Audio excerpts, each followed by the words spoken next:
अवैध शराब का काला कारोबार न सिर्फ युवाओं की ज़िंदगी बर्बाद कर रहा है, बल्कि अब सरेआम बस्तियों में कत्लगाह की वजह भी बनने लगा है।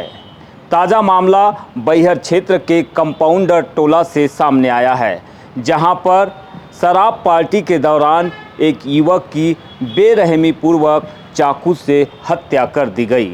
क्या है पूरा मामला, चलिए विस्तार से देखते हैं यह क्राइम रिपोर्ट।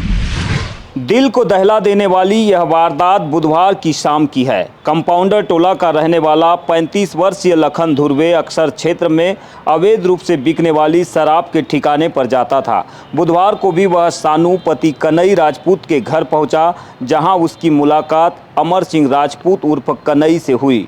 दोनों ने घर के आंगन में बैठकर शराब पी। शराब के नशे में दोनों के बीच किसी पुरानी बात को लेकर मामूली कहासुनी शुरू हो गई। आरोपी की पत्नी सानू के मुताबिक शुरू में विवाद सामान्य था, लेकिन देखते ही देखते दोनों के बीच तीखी नोकझोंक होने लगी और गुस्सा सातवें आसमान पर पहुंच गया। विवाद इस कदर बढ़ा कि आरोपी अमर सिंह राजपूत गुस्से में तमतमाते हुए घर के अंदर गया और हाथ में तेज धारदार चाकू लेकर बाहर आया। इससे पहले कि लखन संभल पाता, आरोपी ने उसके गले और पेट पर चाकू से ताबड़तोड़ हमले कर कई वार कर दिए। लखन लहूलुहान होकर जमीन पर गिर पड़ा। चीख पुकार सुनकर दौड़े आसपास के लोग उसे तुरंत सिविल अस्पताल बैहर लेकर पहुंचे, लेकिन तब तक बहुत देर हो चुकी थी। डॉक्टरों ने लखन को मृत घोषित कर दिया। अत्यधिक खून बह जाने के कारण उसकी जान चली गई। लखन की मौत की खबर मिलते ही परिवार में कोहराम मच गया। वारदात की सूचना मिलते ही बैहर पुलिस तुरंत एक्टिव हुई। पुलिस ने मौके से अहम साक्ष्य जुटाए और आरोपी की घेराबंदी शुरू की। पुलिस ने तत्परता दिखाते हुए रात करीब 2:30 बजे आरोपी अमर सिंह राजपूत उर्फ कन्हई को दबोच लिया। आरोपी के खिलाफ भारतीय न्याय संहिता की धारा 103 के तहत हत्या का मामला दर्ज किया गया है। स्थानीय निवासियों का आरोप है कि इस जगह पर लंबे समय से अवैध शराब बिकती है और असामाजिक तत्वों का जमावड़ा रहता है, जिस पर ठोस कार्रवाई न होने का नतीजा आज इस हत्याकांड के रूप में सामने आया है।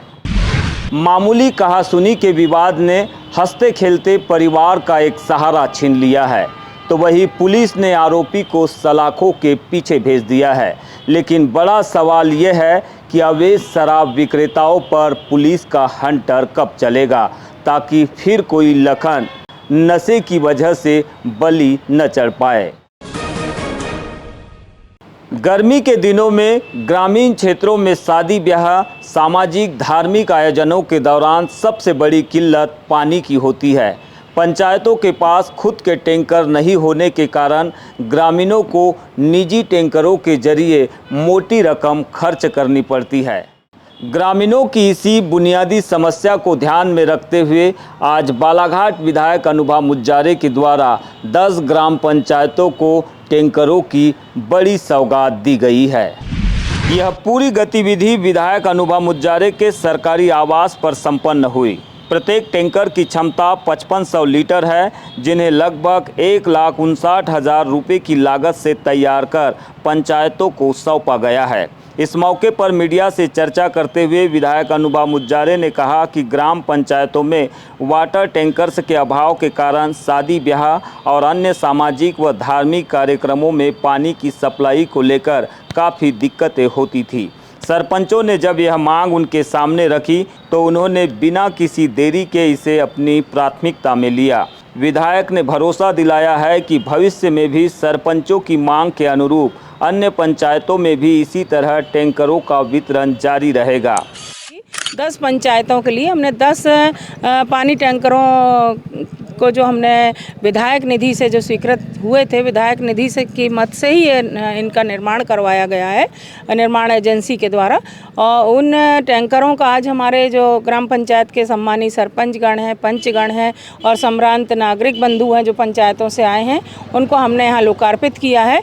और इसके पीछे मंशा यही है कि हमारे ग्रामीण क्षेत्रों में पानी के कहना चाहिए संधारण की व्यवस्था ज़रा दिक्कत में देती है और पंचायतों पंचायतों में कई पंचायतों में तो एक भी टैंकर नहीं है। कुछ पंचायतों में अगर टैंकर हैं भी तो बहुत पुराने हो चुके हैं, जिनकी हालत बहुत जीर्ण शीर्ण है।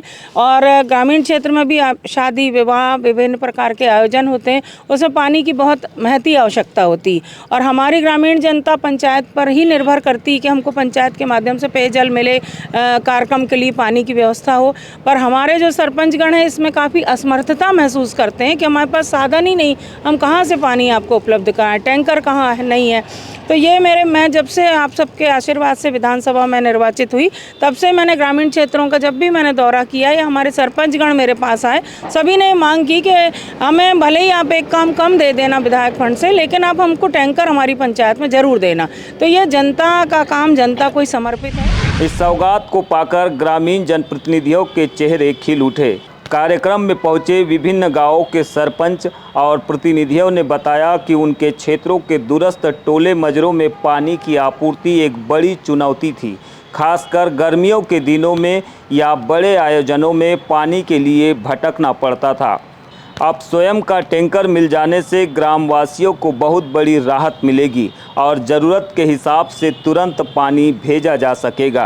इस जनहितैषी कार्य के लिए सभी सरपंच और ग्रामीणों ने विधायक अनुभा मुजारे का सहृदय आभार व्यक्त किया है। मेरे ग्राम पंचायत नेवरगांव में 2 गांव आते हैं और दोनों गांव में लगभग 2-2, 3-3 टोले हैं। मैं जहां भी सामाजिक कार्यक्रम में जाता था, सार्वजनिक कार्यक्रम में जाता था, चाहे गणेश उत्सव हो, दुर्गा उत्सव हो, तो मेरे को बड़ा दुख होता था कि सरपंच साहब पानी की व्यवस्था कर दें। तो हमारे पंचायत में आय का ऐसा कोई साधन नहीं जिससे कोई पानी टैंकर का निर्माण हो। तो मैंने इन सब बातों को हमारे विधायक महोदय जी के पास बहुत बार रखा और आज मैं तहे दिल से उनका आभार व्यक्त करता हूं कि हमारे दोनों गांव की जनता के लिए उन्होंने पेयजल की इतनी अच्छी व्यवस्था की। उसके लिए हमको कोटि कोटि सभी मेरे ग्राम पंचायत की जनता की ओर से धन्यवाद। पानी की टैंकर की बहुत समस्या थी क्योंकि एक टैंकर था वो मेरे पास जर्जर था, उसको आए समय में रिपेयर कराते रहता था। और हमारे 3 ग्राम पड़ते हैं, एक सालेबर्री है और टेंगनी और धन एक टेंगनी टोला है।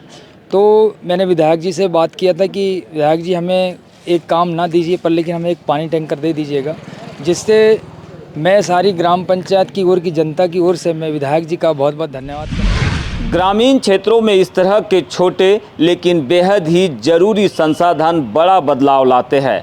विधायक अनुभा मुजारे की इस पहल से 10 ग्राम पंचायतों के हजारों ग्रामीणों को निश्चित ही भविष्य में पानी की किल्लत से जरूर लाभ मिलेगा। पेट्रोल पंप पर घटतौली और लूट खसोट की खबरें तो आपने खूब सुनी होगी, लेकिन अब बालाघाट के इन पंपों पर हक की आवाज़ उठाने वाले ग्राहकों के साथ में सरेआम मारपीट भी की जा रही है। ऐसा ही एक हैरान करने वाला मामला सामने आया है, जहां स्कूटी में पेट्रोल डलवाने गए 2 लोगों से पेट्रोल पंप के स्टाफ और संचालकों ने मिलकर सिर्फ इसलिए बेरहमी से पीट दिया क्योंकि उन्होंने गलत का विरोध किया था। पूरी घटना 2 जून 2026 की रात करीब 10:15 बजे की है। आवेदक चौबेलाल बर्वे अपने साथी नवीन कसार के साथ स्कूटी में पेट्रोल डलवाने पहुंचे थे। उन्होंने कर्मचारी से फुल टैंक पेट्रोल करने को कहा, जिसके बाद कर्मचारी ने 631 का बिल थमा दिया। ग्राहकों का आरोप है कि उनकी स्कूटी की क्षमता इतनी है ही नहीं कि उसमें इतने रुपए का पेट्रोल आ सके। जब उन्होंने इस गड़बड़ी पर आपत्ति जताई तो पेट्रोल कर्मचारी समेत संचालक अशोक बजाज, इंदू बजाज और उनके अन्य साथी वहां धमके। उन्होंने बात सुनने के बजाय गालियां देना शुरू कर दिया और मारपीट पर उतारू हो गए।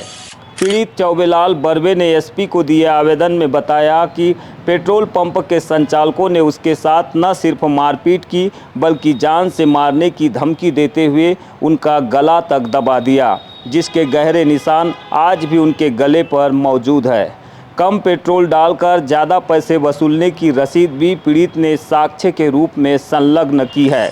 इस मामले की शिकायत 3 जून को भरवेली थाने में दर्ज कराई गई थी, लेकिन उचित कार्रवाई न होने पर पीड़ित को एसपी की चौखट पर भी आना पड़ा।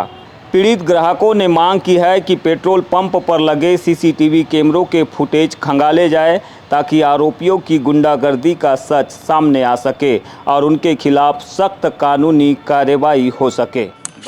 हम रात में टहलते हुए पेट्रोल भरा रहे थे वहाँ पर बजाज पेट्रोल पंप पे, तो पेट्रोल कम डाला है करके हमने उनसे शिकायत किया, है ना, कि इतना पेट्रोल हमारी गाड़ी में था और इतना पेट्रोल जा नहीं सकता।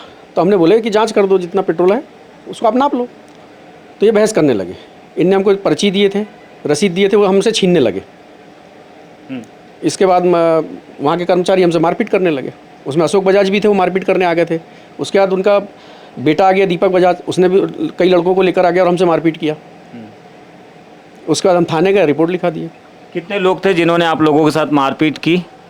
लगभग 15-20 लोग थे, अच्छा, ऐसा हमको अंदाज है, 15-20 लोग थे। तो FIR दर्ज हुई क्या नहीं? FIR दर्ज हो गई है।